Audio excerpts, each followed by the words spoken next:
Hello guys, good morning all of you and welcome back to our channel again. हम discuss कर रहे थे physical world and measurement यानी भौतिक जगत एवं मापन। और लास्ट क्लास में हमने डिस्कस किया था वृहद दूरियों के मापन के बारे में, किस प्रकार बहुत ज़्यादा लंबी दूरी को हम बिना स्केल की सहायता से कुछ पर्टिकुलर मेथड्स का यूज़ करके मेज़र कर सकते हैं।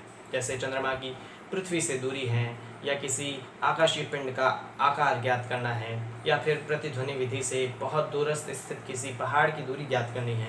इन सभी के बारे में हमने डिस्कस किया था। आज के इस वीडियो लेक्चर में हम डिस्कस करेंगे बहुत छोटी डिस्टेंस का मेजर हम किस प्रकार से कर सकते हैं। जैसे हम बहुत लंबी दूरियों को भी स्केल की सहायता से नहीं माप सकते, ठीक वैसे ही बहुत छोटी दूरियों को भी स्केल की सहायता से नहीं मापा जा सकता है।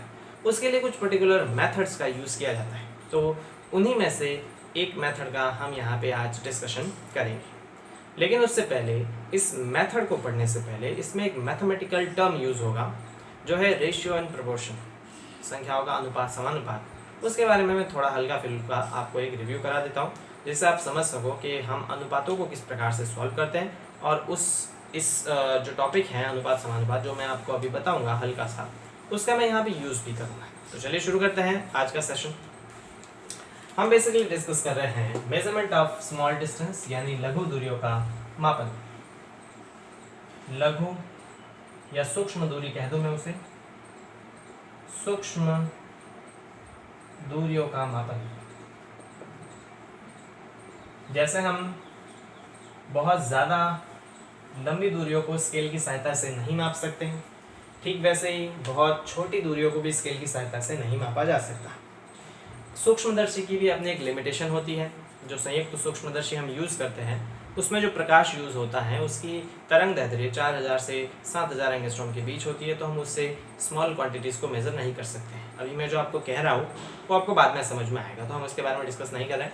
लेकिन हम ये कह रहे हैं कि भाई सूक्ष्मदर्शी की भी अपनी एक लिमिटेशन होती है, तो उनसे भी छोटी दूरियों को मेज़र करने के लिए हम कुछ पर्टिकुलर मैथड यूज़ करते हैं।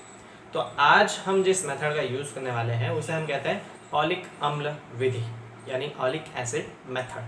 ऑलिक अम्ल विधि द्वारा हम ऑलिक अम्ल के अणु का व्यास ज्ञात कर सकते हैं। ठीक है, हालांकि ये अप्रोक्सीमेशन है, एक्यूरेसी नहीं है इसमें इतनी ज़्यादा, लेकिन फिर भी हम इस मेथड का यूज़ करके अप्रोक्सीमेट उसके व्यास का निर्धारण कर सकते हैं। उससे पहले हम बात कर लेते हैं अनुपात समानुपात के बारे में। समझिए मेरी बात गाइस। मान लेते हैं कि A और B के बीच का जो अनुपात है वो दे रखा है 3:4, ठीक है, और B और C का अनुपात जो है वो दे रखा है 1:2। और अगर हमें पूछा जाए कि A और C का अनुपात क्या होगा, तो हम किस प्रकार से ज्ञात करेंगे। क्वेश्चन है कि A और B का अनुपात है 3:4 और B और C का अनुपात दे रखा है 1:2, तो A और C का अनुपात क्या होगा। ठीक है, तो हम इसके लिए क्या करते हैं, एक वेरी इजी मेथड मैं आपको बता देता हूँ, सुनिए। हम लेते हैं A:B:C, ठीक है। यहाँ पे A:B के नीचे A:B लिख देते हैं 3:4, और B:C के नीचे B:C लिख देते हैं। तो अब हम क्या करेंगे, इसके नीचे लिखेंगे मतलब हम यहाँ लिखेंगे 1:2। क्लियर है। अब इसके दो मेथड है, वो मैं आपको दोनों ही समझा देता हूँ, समझ लीजिए। पहला मेथड तो हम क्या करते हैं, क्रॉस मल्टीप्लाई करते हैं। क्रॉस मल्टीप्लाई का मतलब इसको इससे, इसको इससे और इसको इससे। तो 3 को 1 से किया 3, 4 को 1 से किया 4, 4 को 2 से किया 8। तो हमारे पास A:B:C कितना आया, 3:4:8, यानी A:C कितना आएगा, 3:8 आएगा। कितना आएगा, 3:8। ये तो पहला मेथड है जिसे हम क्रॉस मेथड कहते हैं। दूसरा मेथड भी देख लीजिए। दूसरा मेथड क्या होता है, हम वापस वही लिखेंगे A:B:C। A:B के नीचे A:B की वैल्यू 3:4 और B:C के नीचे B:C लिख लेंगे 1:2। क्लियर। अब इसे कहते हैं पड़ोसी का माल अपना। तो ये पड़ोसी है, खाली बैठा है, तो ये इसका पड़ोसी, इसका भी हो जाएगा, ये आ जाएगा 4। यहाँ पे ये खाली बैठा तो यहाँ पर ये आ जाएगा 1, ये पड़ोसी है, इसकी जगह 1। फिर 3 को 1 से गुणा किया 3, 4 को 1 से गुणा किया 4, और 4 को 2 से गुणा किया 8। तो यहाँ पर वही अनुपात हमारे पास आ जाता है, A:B:C आता है 3:4:8।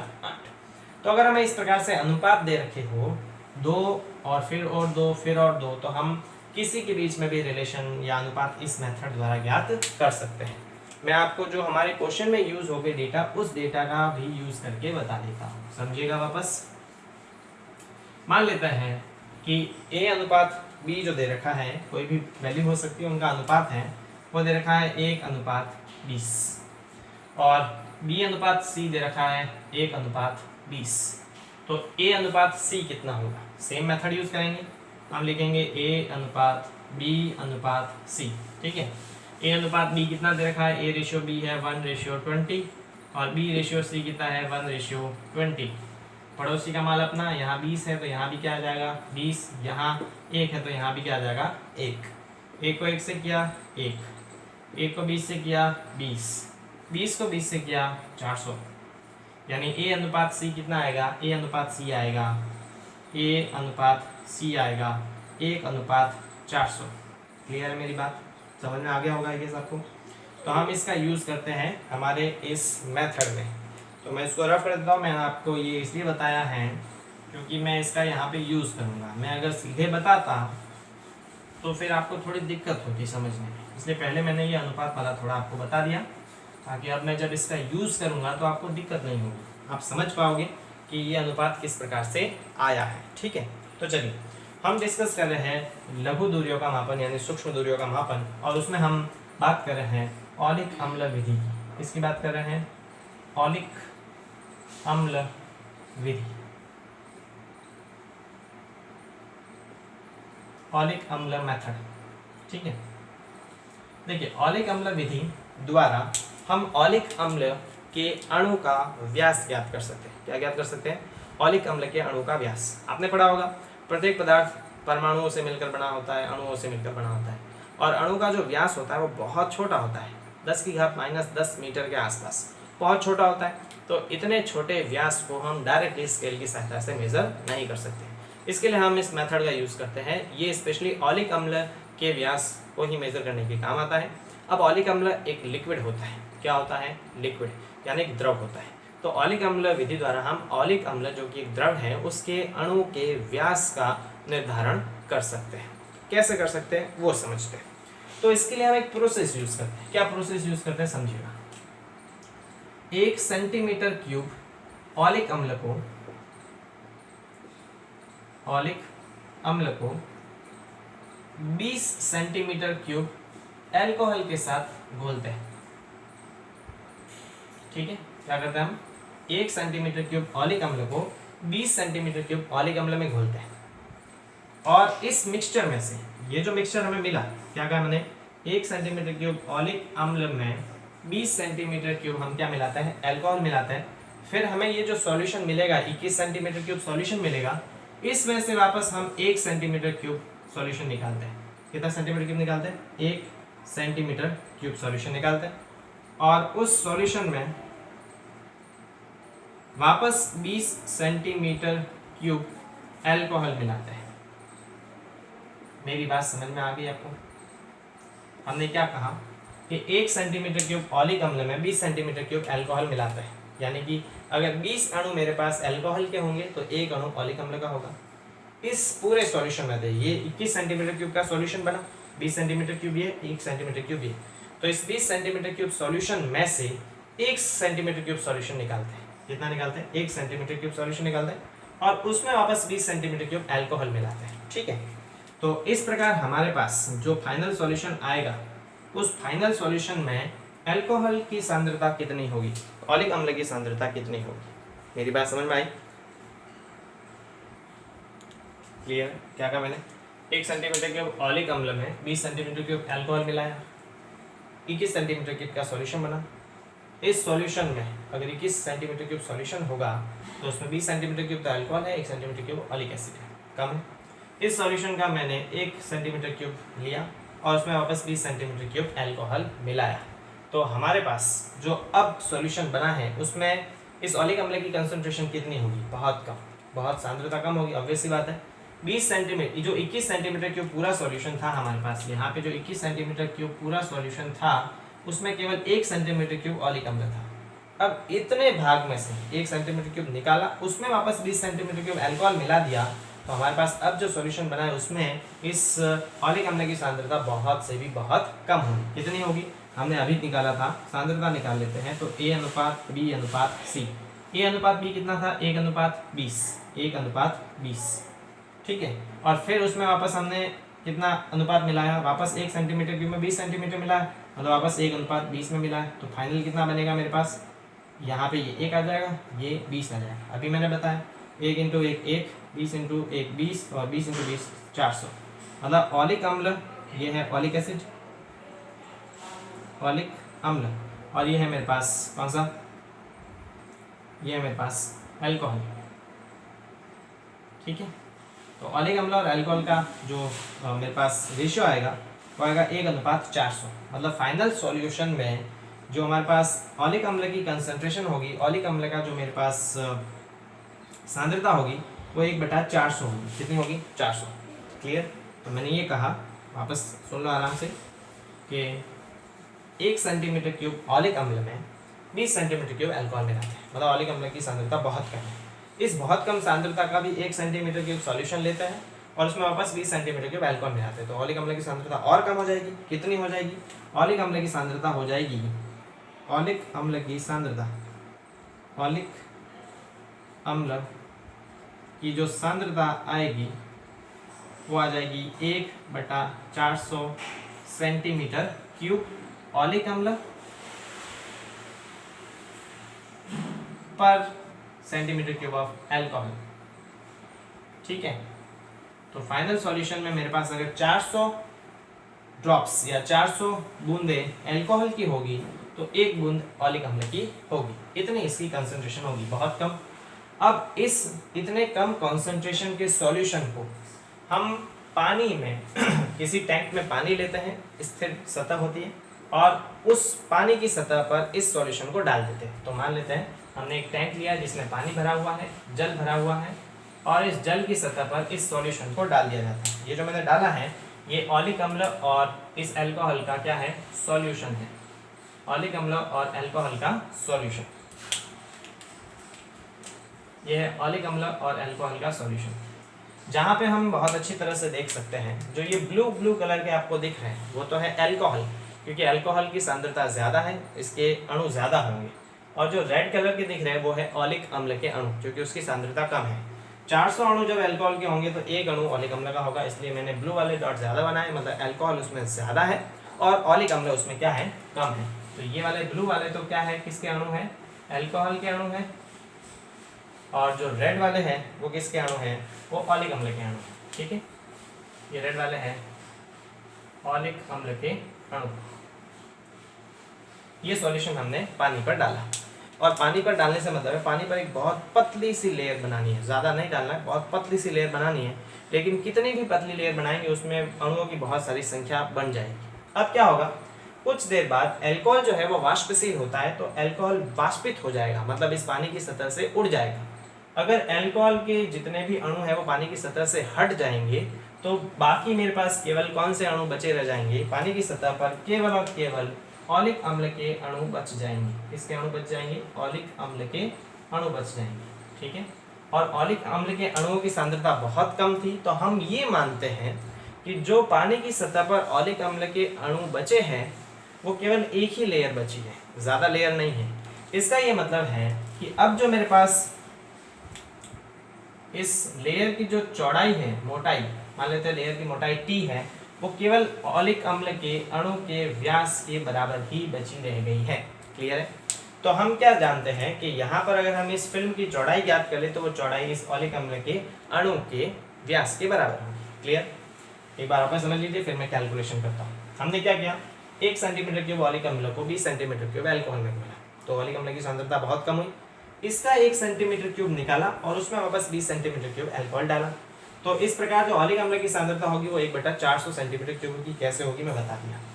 तो हम इस सॉल्यूशन को पानी की सतह पर एक बारीक फिल्म बनाते हैं, एक पतली सी लेयर डाल देते हैं। पतली सी लेयर भी डालेंगे तभी उसमें अणुओं की खूब सारी संख्या होगी। लेकिन हम क्या जानते हैं? अल्कोहल के अणु ज़्यादा है, तो मैंने अल्कोहल के अणु यहाँ पे ज़्यादा होंगे और ऑलिक अम्ल के अणु कम होंगे। कुछ देर बाद अल्कोहल वाष्पित हो जाता है, क्योंकि ये वाष्पशील है। तो अल्कोहल जब वाष्पित होगा तो पानी की सतह पर केवल किसके अणु बचे रह जाएंगे? ऑलिक अम्ल के। और चूंकि ऑलिक अम्ल की सांद्रता कम है तो यहाँ पे ऑलिक अम्ल के अणुओं की केवल एक ही लेयर बनेगी और उस लेयर की जो चौड़ाई होगी, जो मोटाई होगी, वो ऑलिक अम्ल के अणु के व्यास के बराबर होगी। क्लियर है? तो अब हम क्या देखते हैं, मान लेते हैं कि जो हमने इस पानी की सतह पर n बूंदे डाली थी, कितनी बूंदे डाली थी स्टार्टिंग में, जो टोटल हमारे पास बूंदे हैं वो है स्मॉल n। तो माना सतह पर या पानी की सतह पर सॉल्यूशन की n बूंदे उपस्थित हैं। कितनी बूंदे हैं? n बूंदे उपस्थित हैं। और ये मान लेते हैं कि जो एक बूंद है, कोई भी एक बूंद, उस एक बूंद का आयतन जो है मेरे पास, किसी एक बूंद का आयतन वो कैपिटल V है, तथा एक बूंद का आयतन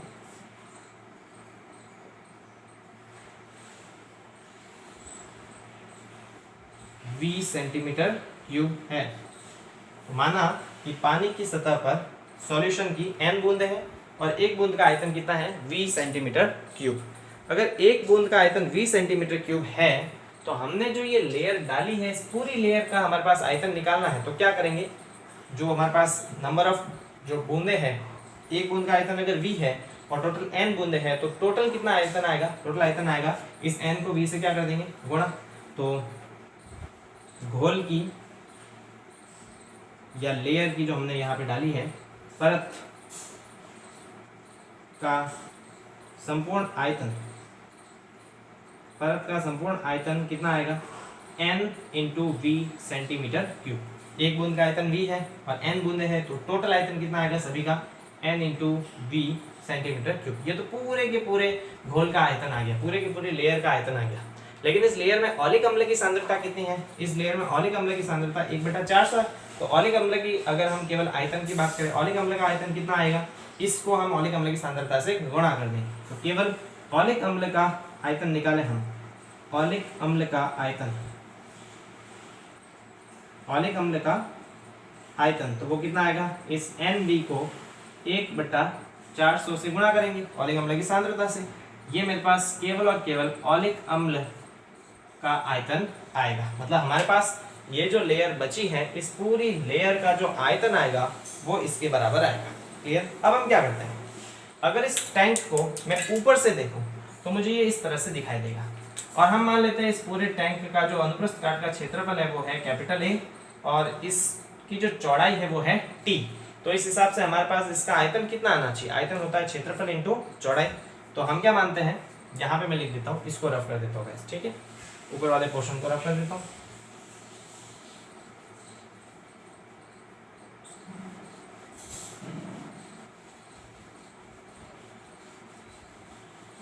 तो यदि ये जो पूरी परत है, इस परत को ऊपर से देखने पर इस प्रकार दिखेगी और परत का क्षेत्रफल जो हम मान लेते हैं A है। यदि परत का क्षेत्रफल कैपिटल A तथा मोटाई T है, तो परत का आयतन कितना आना चाहिए? परत का